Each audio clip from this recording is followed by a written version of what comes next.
So this Ck is the coefficient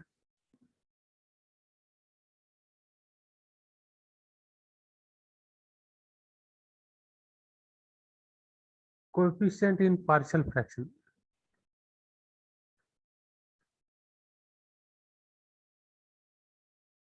Partial fraction expansion of x of s. So Ck, that is C1, C2 up to Cn, these are the coefficient in partial fraction expansion. So this is when the poles are distinct poles. But when the poles are multiple poles, then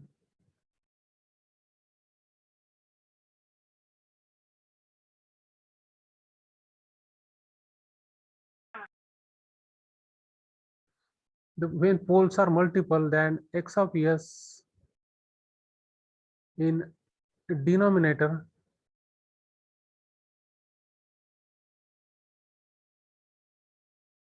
has a factor of form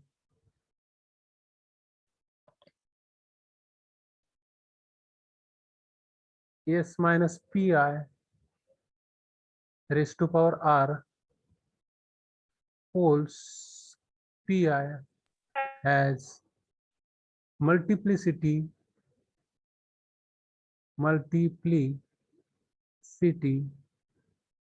is equal to r. Okay, so this is multiple poles. That means this poles is of s minus pi raised to power r. This is a multiple poles, and therefore x of s will have the terms of form x of s will have terms of form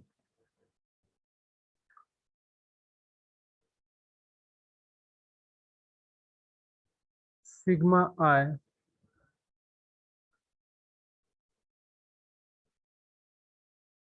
s minus pi plus sigma 2 s minus pi raised to power now here 2 plus up to sigma r raised to power s minus pi r. So this is I is the multiplicity, that is multiple poles, and these are the terms for poles pi. These are all the terms for these are all the terms for pi, and therefore this lemma of r minus k we can write here 1 over k factorial dk over ds of k. This is s minus pi raised to power r into x of s. In partial fraction, for multiplicity of poles, we can write the function x of s like this. So this is the coefficient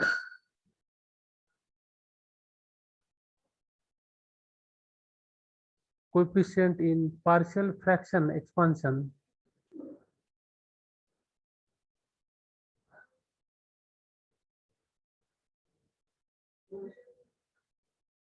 of x of s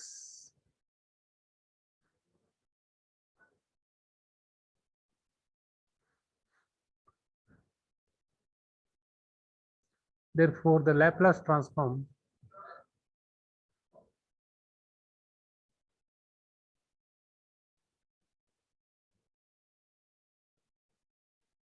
for linear time invariant systems.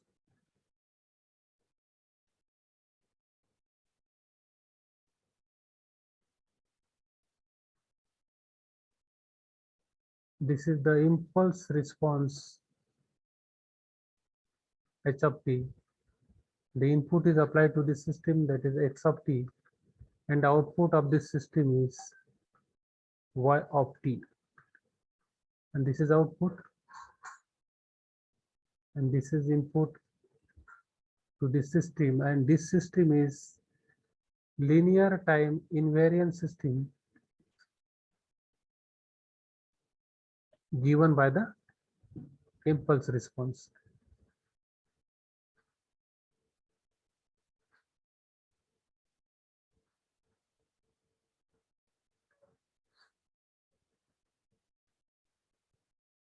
Therefore, we can write here a yt is equal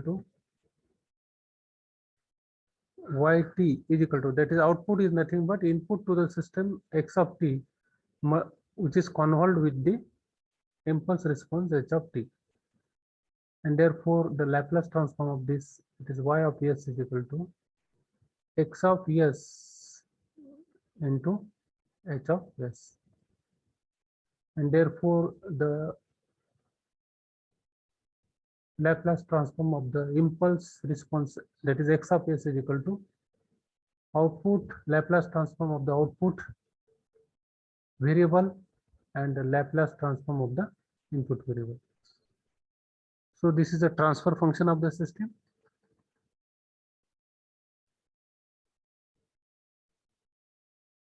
This is a transfer function of the system.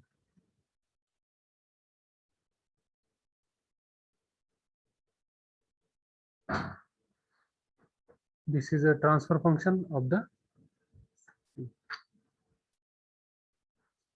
and this pair can be shown h of t is equal to h of s, and therefore this is a Laplace transform of impulse response of linear time invariant system. Laplace transform of impulse response of linear time invariant system.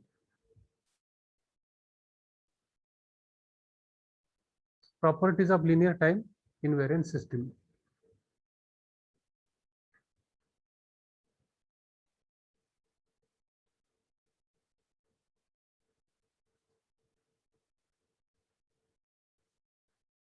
First is the causal system.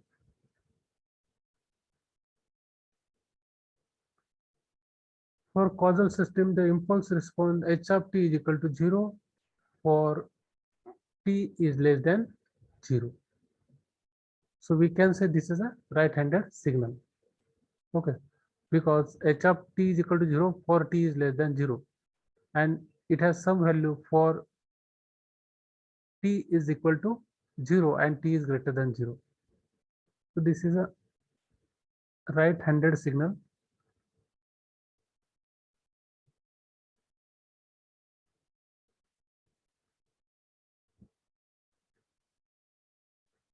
And therefore the right-handed signal can be shown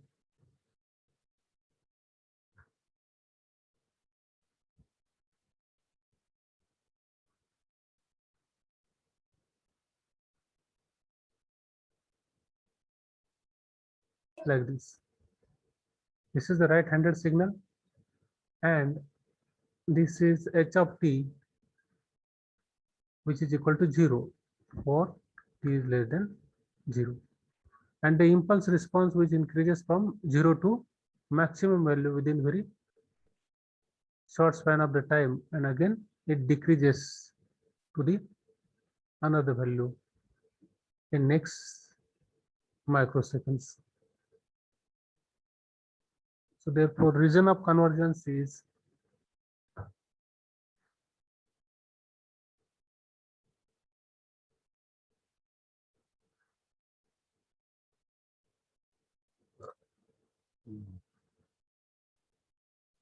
the region of convergence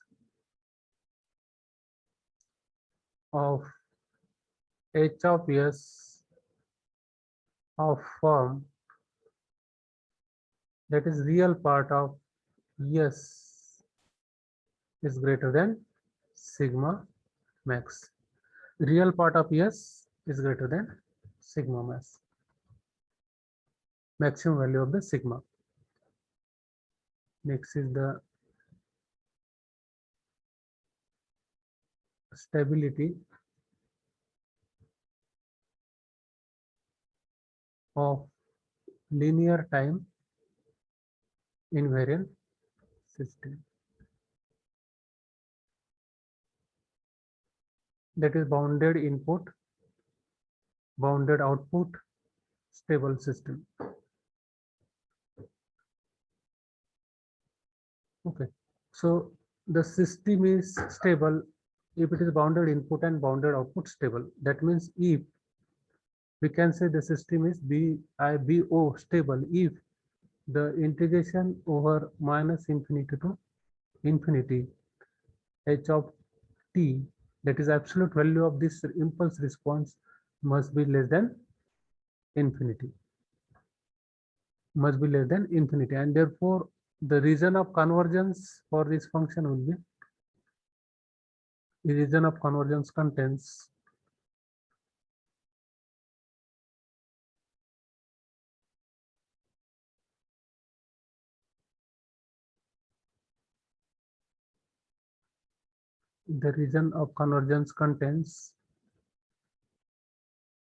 JW axis, and therefore on the S plane we can show the region of convergence like this.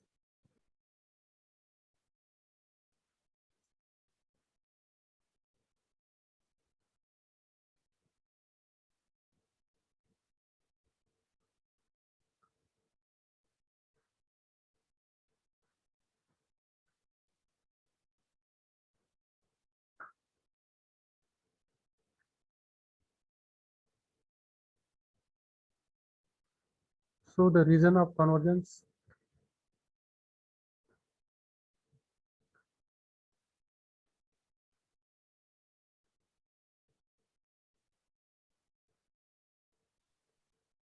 this is your region of convergence, and this is the S plane, and the region of convergence contains all the JW axis, that is imaginary axis. Therefore we can write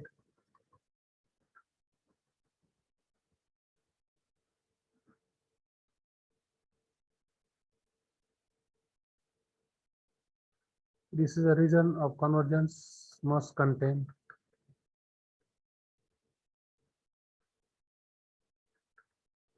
and therefore modulus value of h of j omega is equal to modulus of the integration minus infinity to infinity h of t into e raised to power minus j omega t into dt, and the magnitude of all this value is less than or equal to this value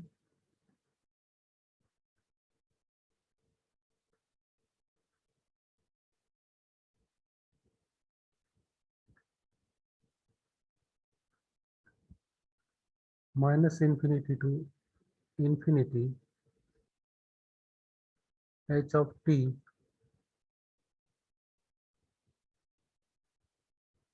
into e raised to power minus j omega t dt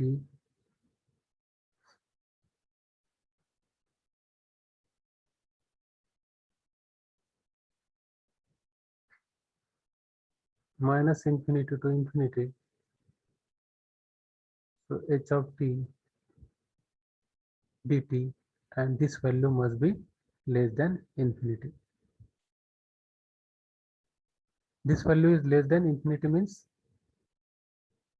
this value should be finite value.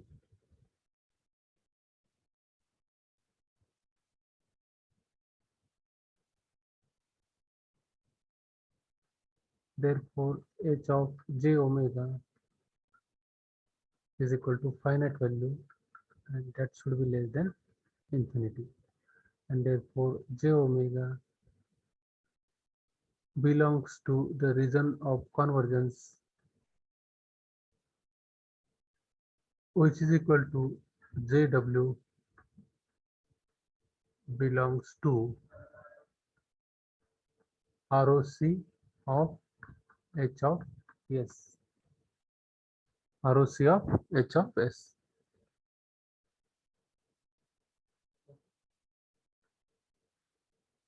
The transfer function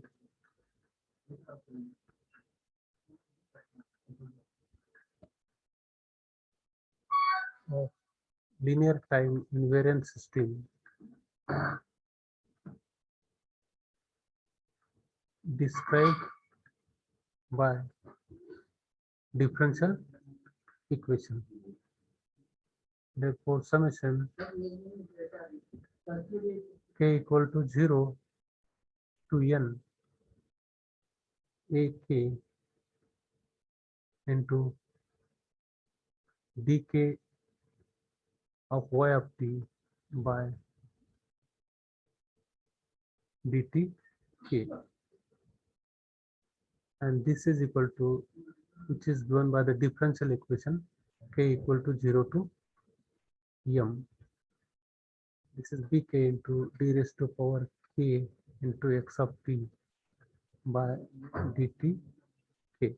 So this is a differential equation, the transfer function of the linear time invariant system, which is described by the differential equation. Therefore, y of t is equal to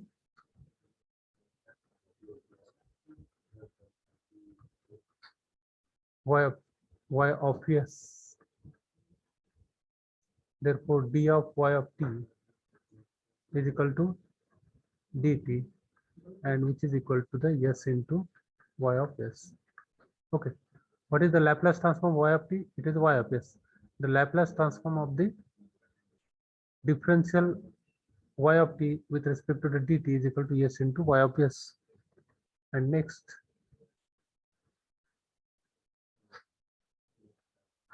dk, that is a factor,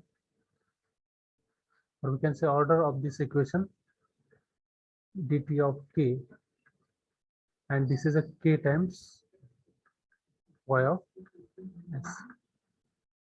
Okay. So in this way, so this is a differentiation of the output y of t. If the differential equation is in such a fashion, then the Laplace transform will be s times the output function. If the order of this function is suppose k may be suppose here 2. If it is 2, then this s2 into y of s. If it is 3, then s raised to power 3 into y of s. So this factor will vary according to your equation. So time is less than 1 minute. Okay, you take the screenshot of the attendance and send to my personal WhatsApp number. Okay, so from the remaining part we will discuss in the next lecture.